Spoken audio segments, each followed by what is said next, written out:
So this is the part of the process.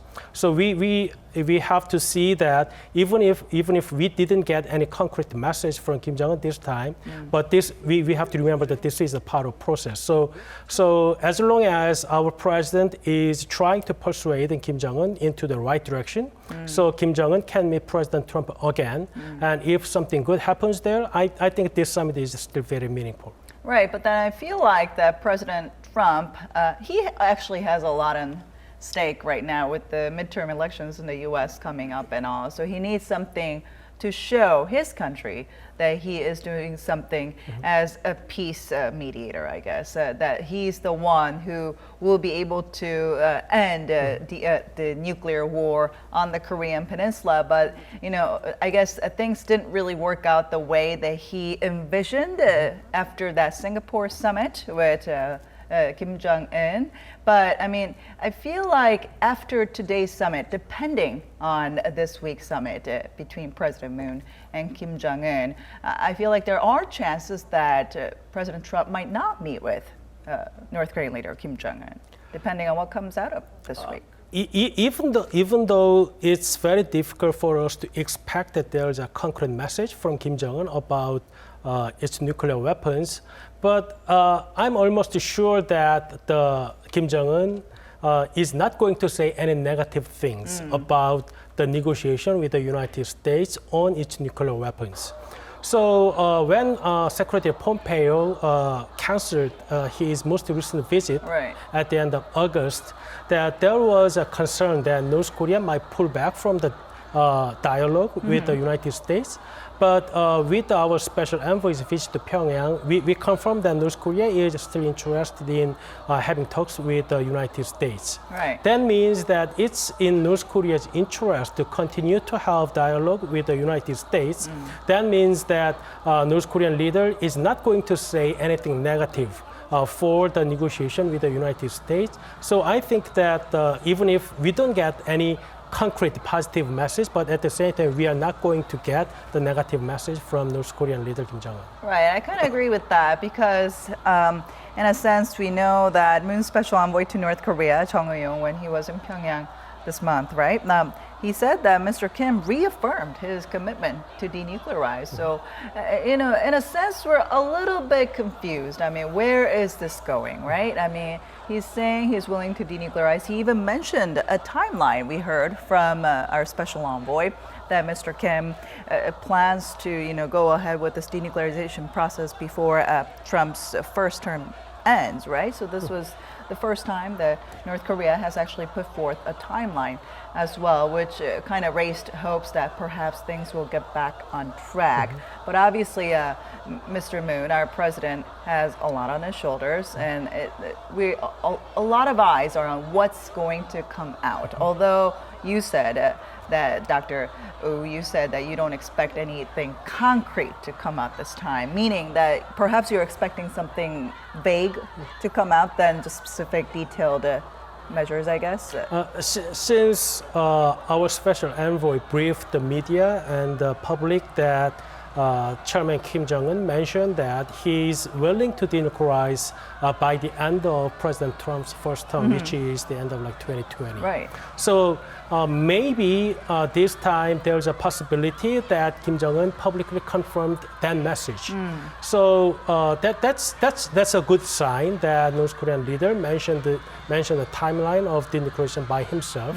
But the remaining question is how to achieve it. Okay. So probably we are not going to hear about that how part, but since he already mentioned the 2020 through our special envoy already, I think there's a possibility that he can mention that timeline again with President Moon in this visit.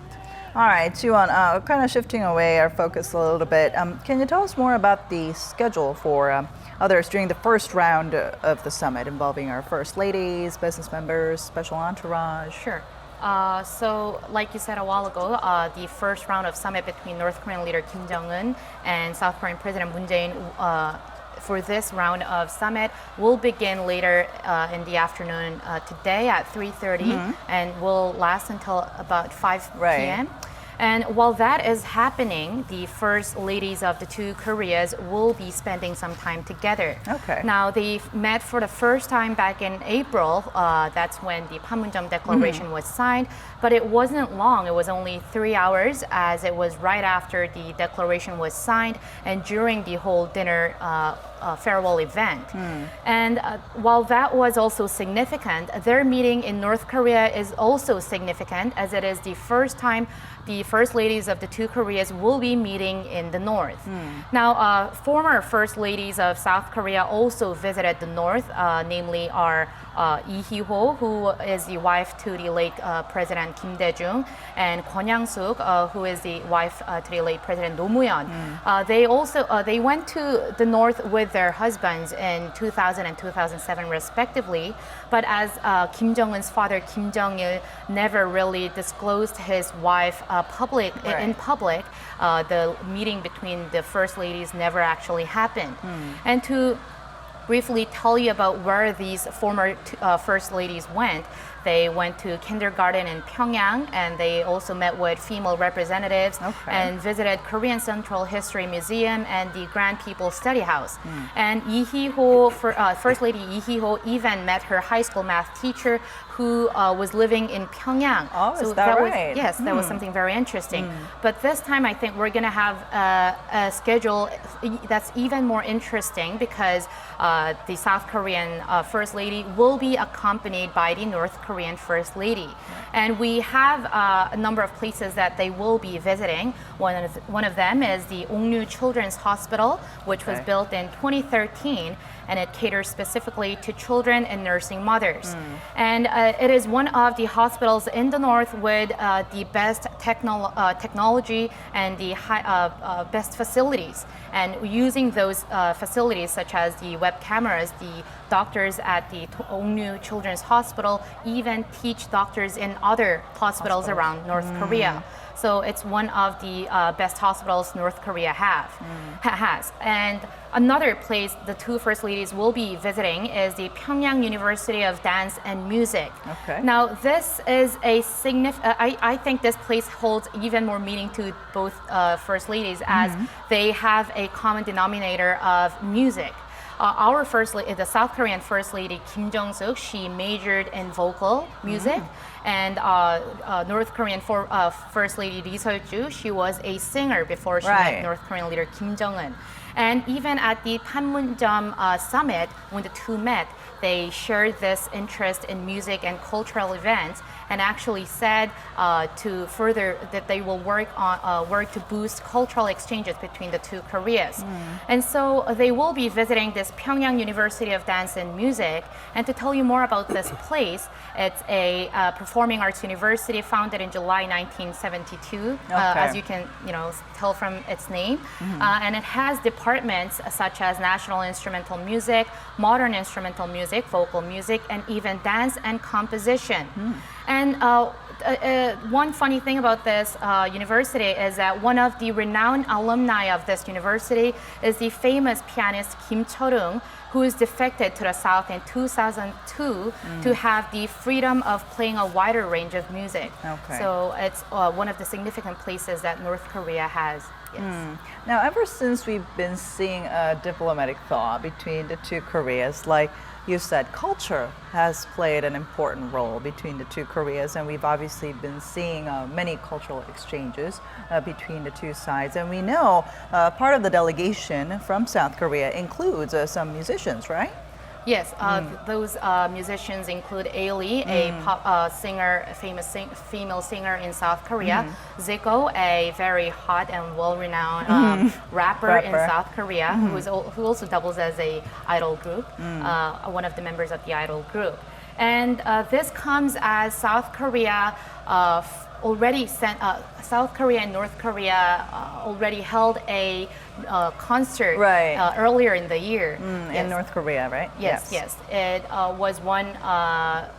It was one where a lot of South Korean artists participated, including ballad singers and very and idol groups that Red Velvet, I believe, too. Yes. They had very exciting dance moves and Right. Definitely culture plays an important role in that sense. But tell us more about, I guess, economic exchanges, Jiwon. I mean, what is this new economic map of the Korean Peninsula? So the new economic map of the Korean Peninsula was unveiled last year in December, and it was when South Korea and North Korea still had frosty relations. So considering how President Moon even thought of opening a new economic map with North Korea back then is something that we should really think highly of, because he's actually achieving stuff that he's been planning for the two Koreas. And what this map of the Korean Peninsula seeks to do is to restore economic connections severed by national division, and to narrow the economic gap between South and North Korea, and form an economic community on the Korean Peninsula. And these include building 3 economic belts, such as the energy resource belt in the East Sea, the industry logistics and distribution transportation belt in the West Sea, and the environment tourism belt at the demilitarized zone. Okay. Now, I mean, this all sounds very encouraging, but at the same time, we go back to sanctions on North Korea, right? Yes, I don't. There's actually been a response from the State Department on these economic representatives visiting North Korea. According to what VOA reported earlier, they said when they asked the State Department to give a comment on how South Korean leader is taking these business leaders to the north, the State Department said that they expect all member states to fully implement UN sanctions, including sectoral goods banned under UN Security Council resolution, and that they expect all nations to take the responsibilities seriously to help and end North Korea's illegal nuclear and missile program. So this, some critics say that this might be a warning that the U.S. is telling South Korea that they shouldn't go too far with their economic exchanges with the North. So since there's a limit that what our president can use as a leverage to North Korea, because North Korea is already under harsh sanctions, that South Korean government is not like literally provide almost nothing toward North Korea. So there is like almost nothing that we can use as a leverage toward North Korea. So only leverage that we can use is that what we can do if North Korea is denuclearized. So I think that with that, President Moon Jae-in will be trying to persuade North Korean leader Kim Jong-un that since we all know that Kim Jong-un is very much interested in improving its economic conditions, so President Moon is going to say, Chairman Kim, that without lifting sanctions, that there is no way the South Korean government can provide meaningful substances to North Korea. So I think that even though we don't have any like tangible leverages at this moment, but that's how he's going to persuade Chairman.